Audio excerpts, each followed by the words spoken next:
Les ailes du pouvoir magazine, le cas politique des ailes du pouvoir. Destiné aux aspirantes candidates, au personnel politique, les élus et ex-élus, aux militantes de toutes les obédiences politiques, ce club privé confidentiel a pour but de nous réunir afin d'échanger sur les pratiques et les enjeux de la politique quand on est une femme et plus généralement sur le pouvoir. Vous souhaitez en savoir plus, voire devenir membre? Contactez-nous au 680 32 32 48 au 691 91 32 61. Caroline Gobamsek Baya, c'est une mère de 4 enfants, dont 3 filles et un garçon.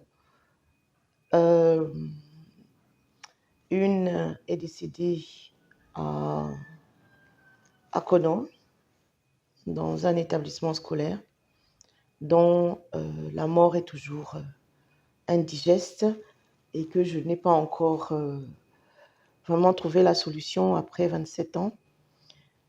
Je n'arrive toujours pas à me consoler. Je suis aussi métisse, comme vous voyez, de parents occidentaux, africains. Qui suis-je? C'est une femme déterminée, conjointe aimante, passionnée, généreuse.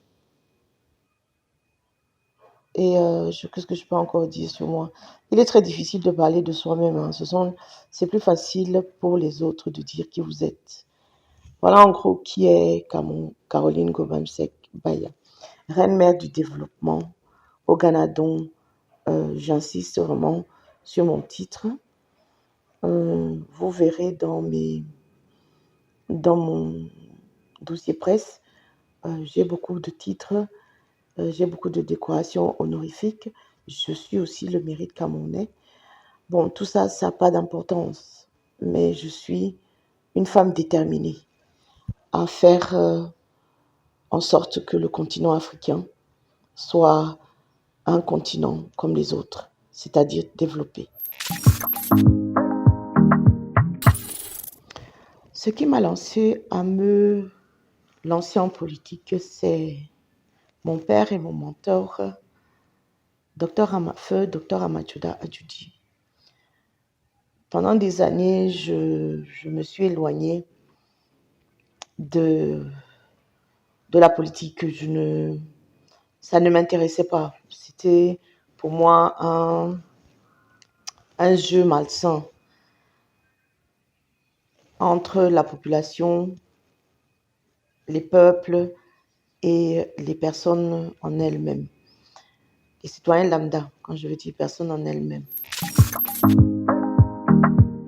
Et j'ai milité pendant le RDPC pendant des années, jusqu'à ce que je constate que le RDPC n'est plus le parti que je souhaitais avoir, c'est-à-dire qu'un parti social-économique qui défend les intérêts des populations, les dirigeants défendent les intérêts des populations, mais à la fin du compte, j'ai constaté que ce n'était pas ça. J'ai milité pour que le président de la République, son Excellence Paul Biya, gagne les élections 2 fois, jusqu'à ce que ma vie était en danger. Nous avons reçu le président de la République en France, nous avons reçu le président de la République en Belgique. Vous verrez les photos. J'ai été coordinatrice dans la sécurité du RDPC pour le président, pour la protection du président et la première dame pendant sa visite en Belgique. Encourager, mobiliser, sensibiliser en toute crédibilité. Et aussi, ce n'est pas un parti qui est focalisé sur l'argent. Il est plutôt focalisé sur la personne et sur le développement social-économique du Cameroun et de la diaspora. Et il met en place il attire la diaspora. La vraie diaspora constructive est active. C'est pour ça que j'ai opté pour le PURS.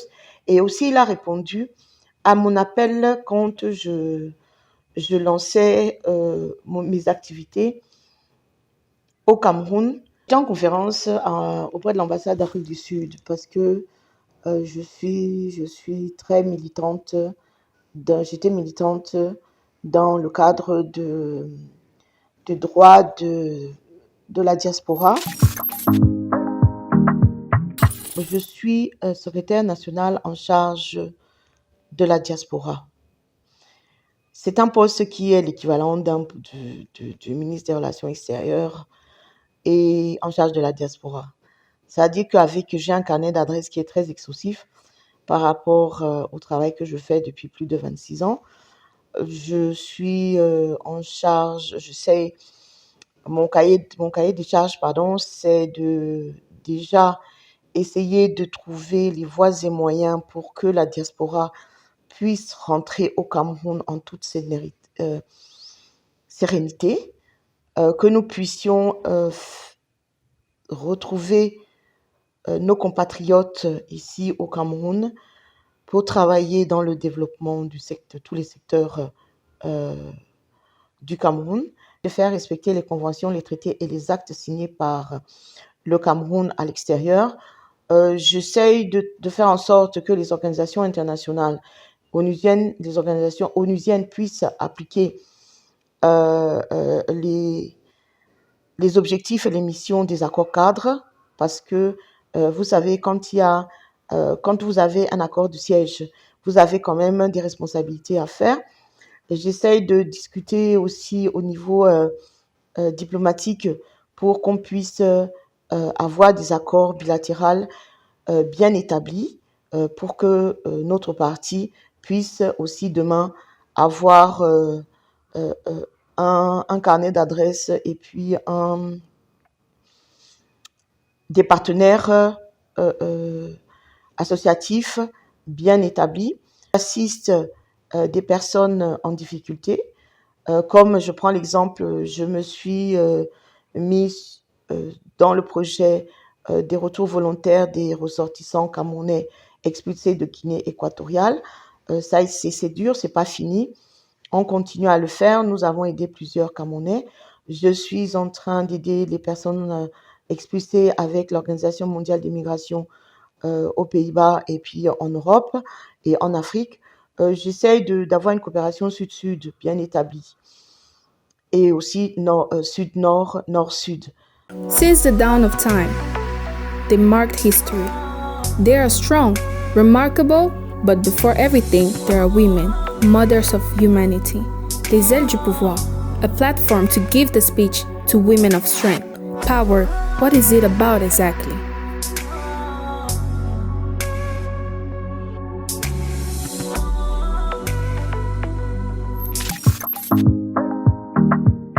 Poser une question très pertinente. Quand on commence un parti, quand on commence à être actif dans un parti, ça veut dire que nous sommes capables. Oui, je pense que je serai capable de mobiliser les troupes, de mobiliser la nation camerounaise, certaines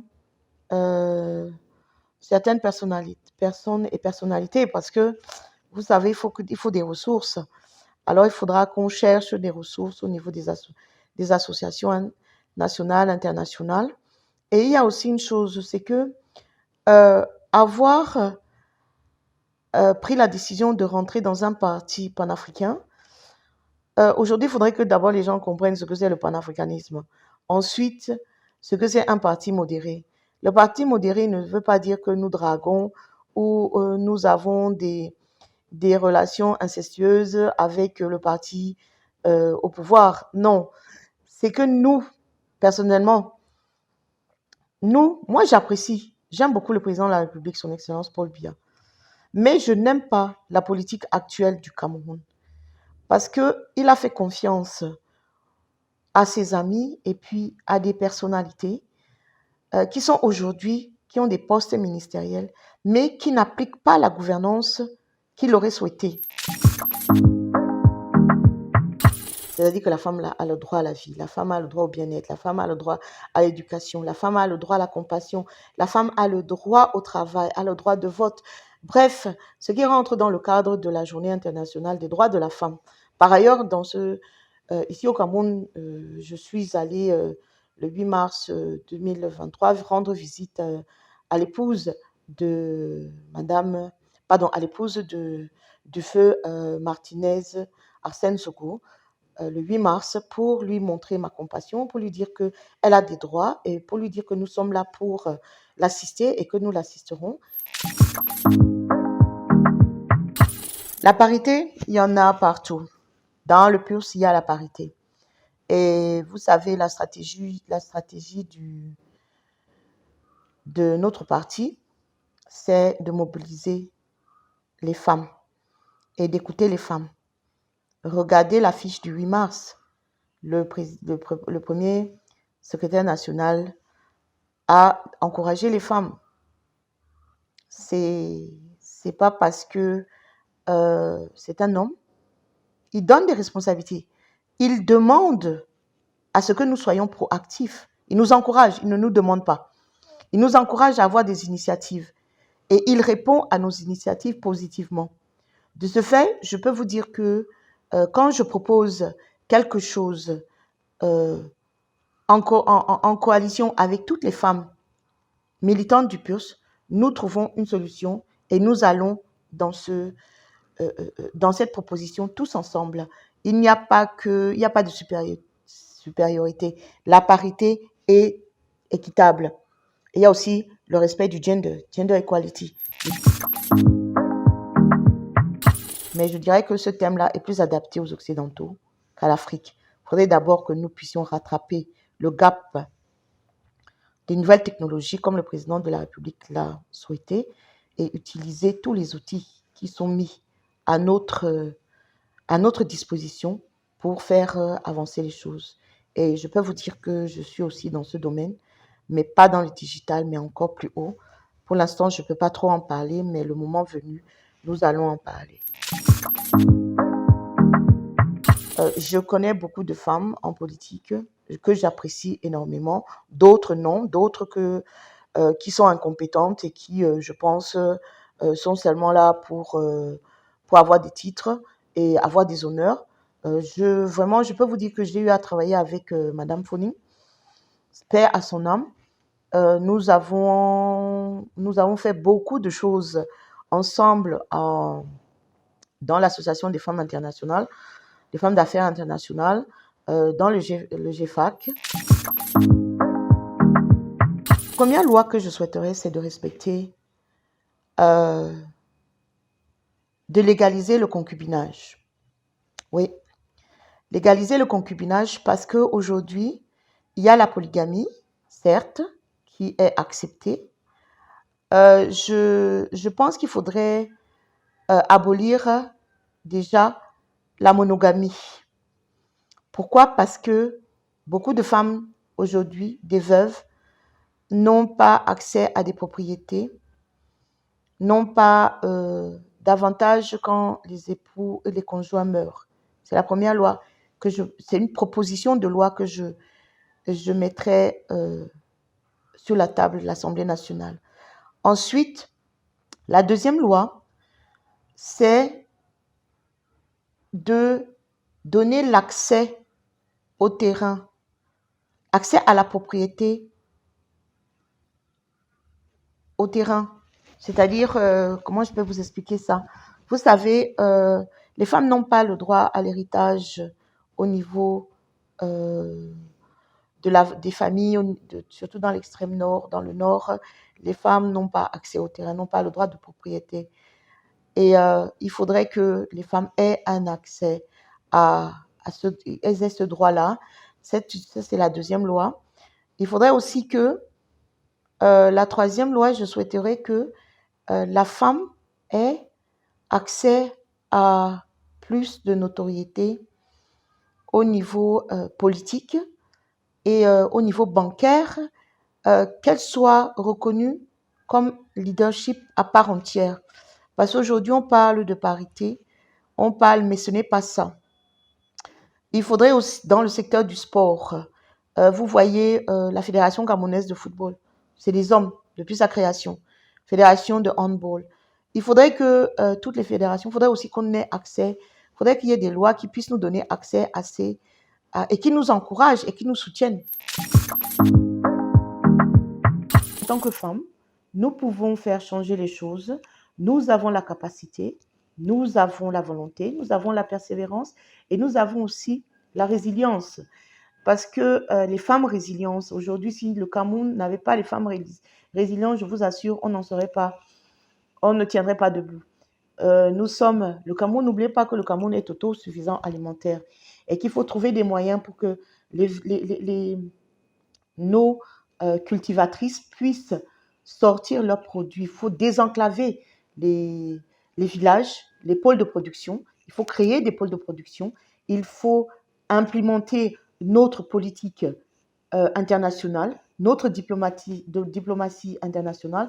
Depuis la nuit des temps, elles ont marqué l'histoire. Elles sont fortes. Elles sont remarquables.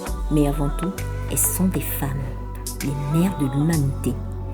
Les aides du pouvoir, plateforme pour donner la parole aux femmes du pouvoir. Le pouvoir, qu'est-ce qu'il en est exactement ?